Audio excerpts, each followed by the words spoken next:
جی یہاں پہ رہتے ہوئے تھینکس گیونگ ہیں، برتھ ڈیز ہیں اور کسٹمز ہیں جو منائے جاتے ہیں، اور یہ کہا جاتا ہے کہ جو جس قوم کو فالو کرے گا اس کا حشر بھی اسی قوم کے طریقے پہ ہوگا. تو کیا ہم اس طرح کے فنکشنز وغیرہ اٹینڈ کر سکتے ہیں؟ میں دونوں چیزوں کا الگ الگ جواب دوں گا. پہلے یہ کہ دنیا کے ساتھ ہمارے رشتے کی سب سے پہلی بنیاد انسانیت. ہم سب آدم اور حوا کی اولاد ہیں. مذہب کی بنیاد پر کسی شخص سے آپ کو نفرت کا حق نہیں ہے. انسانی بنیادوں پر سب بھائی ہیں ایک دوسرے کے. اس کے بعد جب آپ آگے بڑھ کے کسی قوم کا حصہ بن جاتے ہیں، آپ آئے، کوئی اور آیا، اس نے آگے کسی معاشرے میں شریعت اختیار کر لی، تو آپ اصل میں اس قوم کا حصہ بن جاتے ہیں. تو آپ کا قومیت کا ایک تعلق پیدا ہوتا ہے. یہ بہت مقدس رشتے ہیں. اس میں ملنا بھی ہوتا ہے، جانا بھی ہوتا ہے، لوگوں کی خوشی اور غمی میں بھی شریک ہونا ہوتا ہے. ہمارے دین میں صرف دو باتیں بتائی گئی ہیں. وہ یہ کہ ہم کسی شرک کا ارتکاب نہیں کریں گے، دوسرے یہ کہ ہم اخلاقی لحاظ سے کسی بری بات میں شریک نہیں ہوں گے. بس اس کے سوا آپ تقریبات میں جائیے، آپ مبارک دیجئے، آپ تحفے دیجئے، وہ آپ کے ہاں آئیں، آپ ان کے ہاں آئیے، آپ عید کا کھانا پکائیں، ان کو مدعو کیجئے، وہ کرسمس کا کھانا پکائیں، وہ آپ کو مدعو کریں، جائیے. لیکن یہ ہمیشہ یاد رکھیے کہ دو کام ہم نہیں کریں گے. کوئی غیر اخلاقی کام نہیں کریں گے، شرک کا ارتکاب نہیں کریں گے. تو ہمارے دین میں کوئی چھوت نہیں قائم کی گئی انسانوں کے ساتھ. سب انسان آدم اور حوا کی اولاد ہیں، سب ہمارے بھائی ہیں. جب ہم ان کے ساتھ رہتے ہیں تو ان کے حقوق ہم پر قائم ہو جاتے ہیں. ہمارے دین میں تو اگر کوئی آدمی سفر میں آپ کے ساتھ والی سیٹ پر بیٹھا ہو تو اس کو بھی پڑوسی قرار دے دیا گیا، اس کے بھی حقوق ہیں. تو اس لیے آز راہ کرم اس طرح کے تکشفات میں مت پڑیے، صرف اس بات کا خیال رکھیے. میں آپ کو مزید بتا دوں کہ قرآن مجید نے اس سوال کو باقاعدہ موضوع بنا کے ایک جگہ کلام کیا ہے سورہ اعراف میں، اور یہ بتایا ہے کہ یہ جو لوگ کہتے ہیں فلاں چیز حرام ہے، فلاں چیز ناجائز ہے، فلاں چیز یہ ہے، اس کا جواب دیا ہے. اور یہ کہا ہے کہ اے پیغمبر میرے بندوں کو یہ بتا دو کہ میں نے کھانے پینے کی چیزوں کے سوا صرف 5 چیزیں حرام کی ہیں، صرف 5 چیزیں. یہ قرآن کے الفاظ ہیں.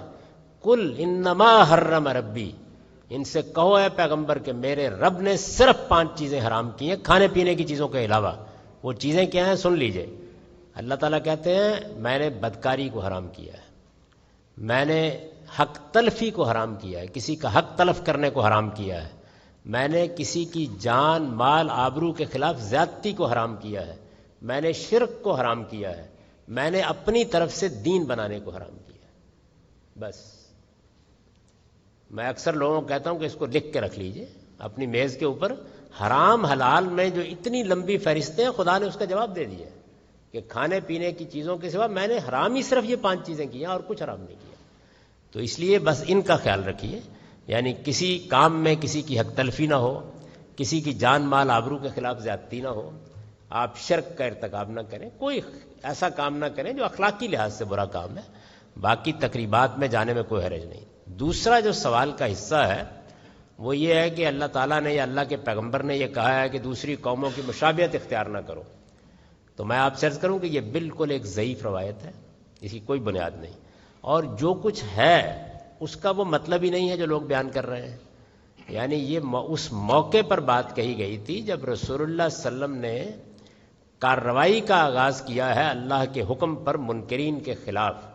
تو اس میں مسلمان جو لوگ ہو چکے تھے مختلف بستیوں میں، ان سے کہا گیا کہ آپ کارروائی سے پہلے اپنی شناخت قائم کر لیں کوئی، تاکہ ایسا نہ ہو کہ غلط فہمی میں کارروائی آپ کے خلاف ہو جائے. اس موقع پر یہ فرمایا تھا کہ اگر کوئی دوسروں سے ملا جلا رہے گا تو پھر ہم بھی اس کو انہی میں سمجھیں گے. اس کا کوئی تعلق اس سے نہیں تھا. اس وقت حال یہ ہے کہ نہ کسی کو کار میں بیٹھتے ہوئے مشابہت یاد آتی ہے، نہ جہاز میں سوار ہوتے ہوئے آتی ہے، نہ موبائل کان سے لگاتے ہوئے آتی ہے، نہ انٹرنیٹ پر بیٹھ کر فیس بک پہ بیٹھے ہوئے آتی ہے. یہ آتی ہے تو اس وقت آتی ہے کہ جب آپ کوئی اس نوعیت کا کام کرنے کے لیے جاتے ہیں. تو تمام تقریبات جو ہیں ان میں یہی دیکھا جائے گا کہ کوئی شرک نہیں ہے یا کوئی اخلاقی لحاظ سے برائی نہیں. اسلام نے یہ معیار دیا ہے، اس پر ہم مسلمانوں کے ساتھ بھی معاملہ کریں گے، اس پر ہم اہل کتاب سے بھی کریں گے، ہر ایک سے کریں گے.